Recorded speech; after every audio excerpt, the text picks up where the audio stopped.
Spoštovani gosti, najprej najlepša hvala vsem, ki ste bili pripravljeni se v kratkem času, ki smo vam ga dali na razpolago, organizirati in priti iz različnih resorjev na posvet, ki mislim, da je za vidika bolnice, UKC-ja, regije izjemnega pomena. Saj v zadnjem času, v postcovidnem obdobju ugotavljamo, kako veliko število bolnikov prihaja v naše urgentne ambulante.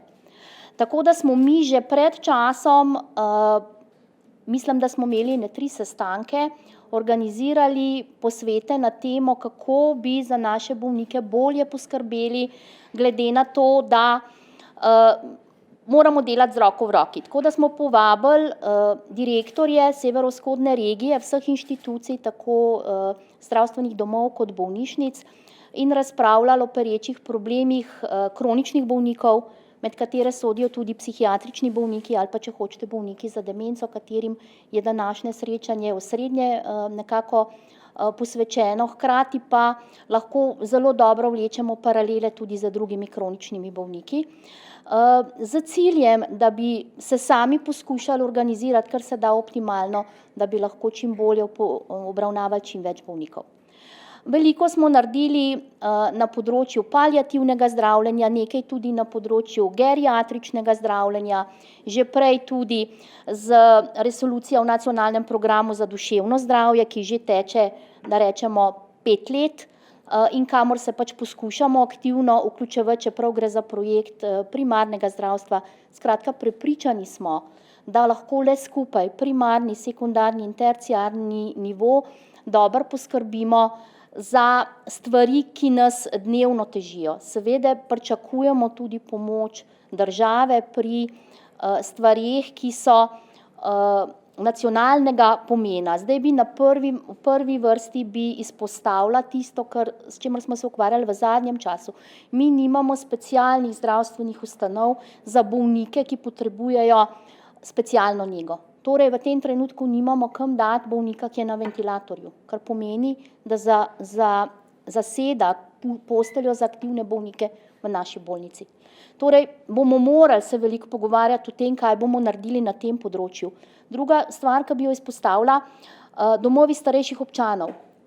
Ne samo, da so cene visoke, tudi oni nam vedno bolj zavračajo bolnike, ki potrebujejo kaj več kot navadno nego. Kar pomeni, bolnik s trakeostomo, imamo velik problem, da ga spravimo v dom starejših občanov. Tako da veliko je teh problemov za naše kronične bolnike, ki jaz upam, da se jih bomo danes dotaknili in bo ta posvet bistveno širši kot samo problematika demence. Toliko za enkrat. Hvala lepa. Dober dan, najlepša hvala. Danes smo zbrali oziroma posvetili ta posvet izzivom, ki jih opažamo tako v urgentnem centru kot v Univerzitetnem kliničnem centru Maribor Obče. In sicer, kakor je že dobro jasno, naša družba se stara, s tem se povečuje tudi breme soobolevnosti, krhkosti, demence, paliativnih zahtev in k temu dodane tudi socialni izzivi.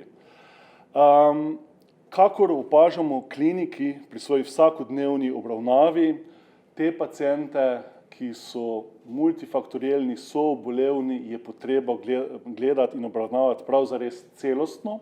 In zaradi tega smo tudi na ta začetni posvet povabili kar največje število deležnikov, s katerimi bi želeli nekako nadaljevati dialog, ki v praksi itak že poteka, nekako izluščiti, kje so še izzivi in možnosti za izboljšave, kajti dejstvo je, da trendi kažejo v to smer, da bomo morali to našo oskrbo tega segmenta pacientov, ki jih je vedno več, nekako na novo redefinirati, pristopiti, bom rekel, z kreativnimi novimi rešitvami in verjetno je velik del teh rešitev uprt v družbo, v vpetost teh bolnikov v svojo družbo in v svoja življenjska okolja in vsi deležniki, vsi, ki oskrbujemo te paciente, tako z medicinskega kot socialnega stališča, seveda moramo pri tem sodelovati. Za zdaj seveda te aktivnosti že potekajo, iskali bomo pa možnosti za nekako še boljše sinergije.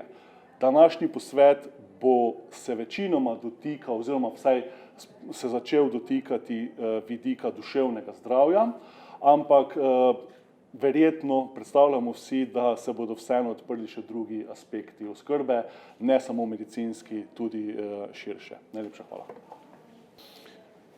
Lep pozdrav tudi v imenu oddelka za psihiatrijo UKC Maribor.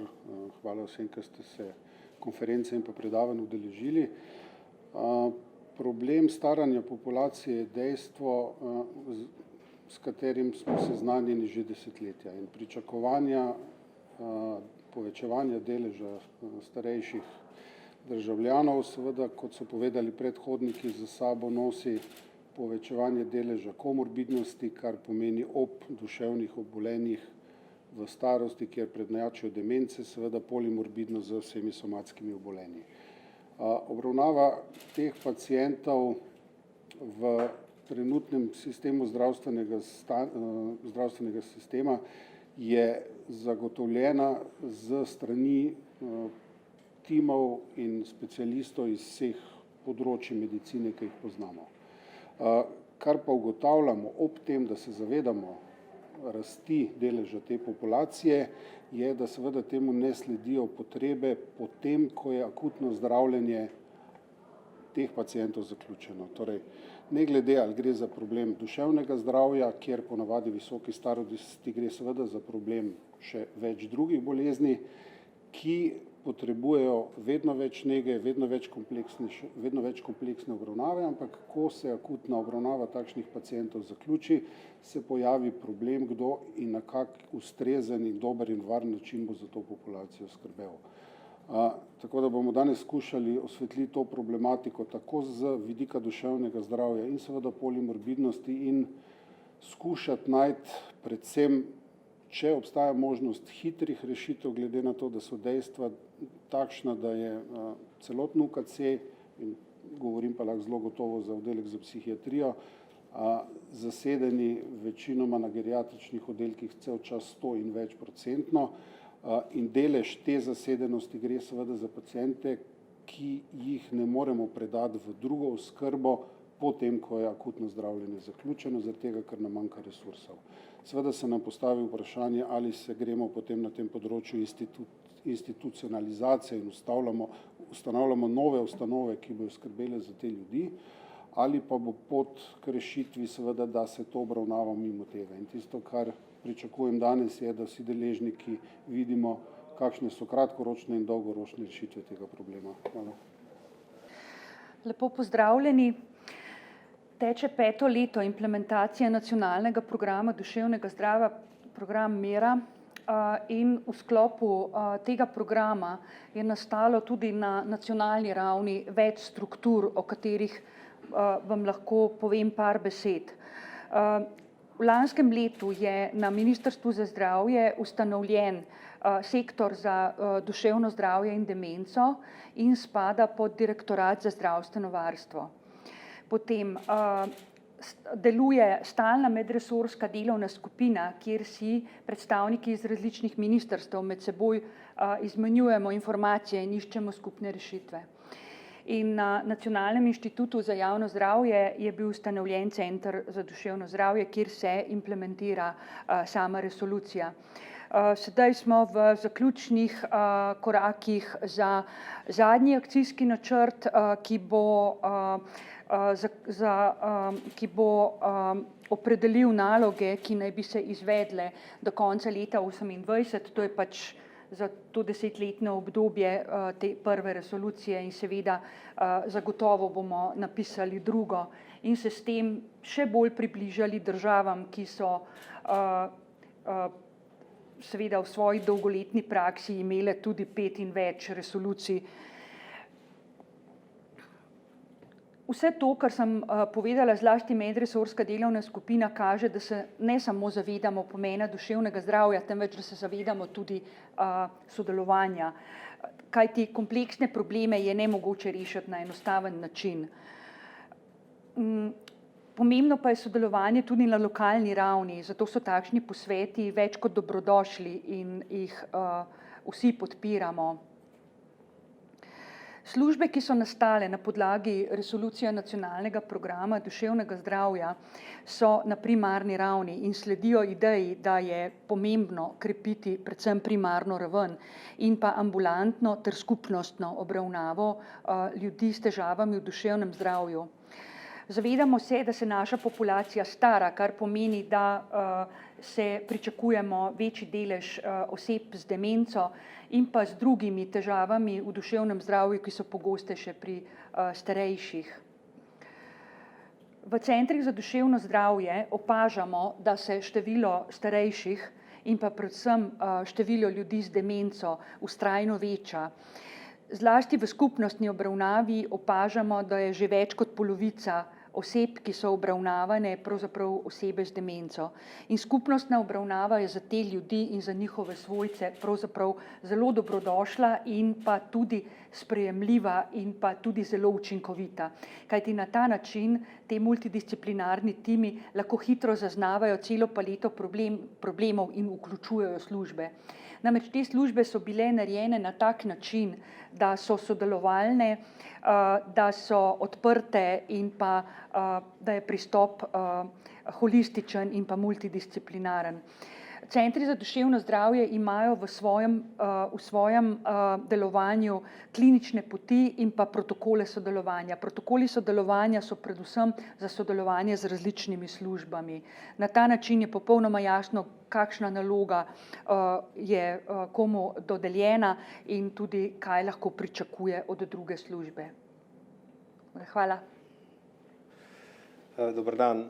Današnji posvet o integrirani oskrbi oseb z demenco je tisto, kar si mi kot upravljalci nacionalnega programa pravzaprav najbolj želimo. Do tega posveta smo prišli tako, da je pravzaprav dr. Prosen se obrnil na Nacionalni inštitut, na Ministrstvo za zdravje s konkretnim problemom in nekako, ne bom rekel prosil za pomoč, ampak nakazal, da je potrebno skupaj stopiti, zbrati deležnike in poiskati rešitve. In to je tisto, za kar tudi si želimo, da bi ta današnji posvet prispeval k rešitvam, ki bodo morda za začetek uspešne, uporabne v Mariboru ali pa celo širše v severovzhodni Sloveniji in kasneje prenosljive tudi na državno raven. Sicer pa v nacionalnem programu starejše seveda naslavljamo na več področjih. Tisto, ki se bo najkasneje poznalo, se pravi preventivne aktivnosti in aktivnosti krepitve zdravja starejših, so usmerjene predvsem v preprečevanje krhkosti in predkrhkosti, tudi v predupokojitvene aktivnosti, kako skratka krepiti zdravje in starejše osebe tudi v višjo starost pripeljati čim bolj kompetentne, čim bolj samostojne. Potem drug del, tisti, ki bo pa verjetno predmet današnjega posveta, je pa seveda usmerjen v ukrepe krepitve različnih služb, mreže služb, ki podpirajo v tem današnjem primeru starejše in osebe z demenco. Tako v socialnem sektorju kot v zdravstvenem sektorju. In aktivnosti, ki jih nacionalni program predvideva, so usmerjene v krepitev socialnih služb, govorimo o dnevnih centrih, govorimo o nastanitvenih kapacitetah, po drugi strani se prav na področju skrbi za osebe, ki so bile institucionalizirane v preteklosti, izvajajo aktivnosti za deinstitucionalizacijo, se pravi, da omogočamo vrnitev oseb v domače okolje, kar pa seveda potegne za sabo organizacijo številnih služb, ki tako podporo lahko zagotavljajo. Kot rečeno, jaz si želim, da bi današnji posvet tukaj prinesel konkretne korake ali pa vsaj dogovore ali sklepe, kako naprej. In seveda, kot eden najpomembnejših ukrepov v nacionalnem programu je mreža centrov za duševno zdravje, o katerih je pa predhodno že govorila profesor Drnovšek. Hvala.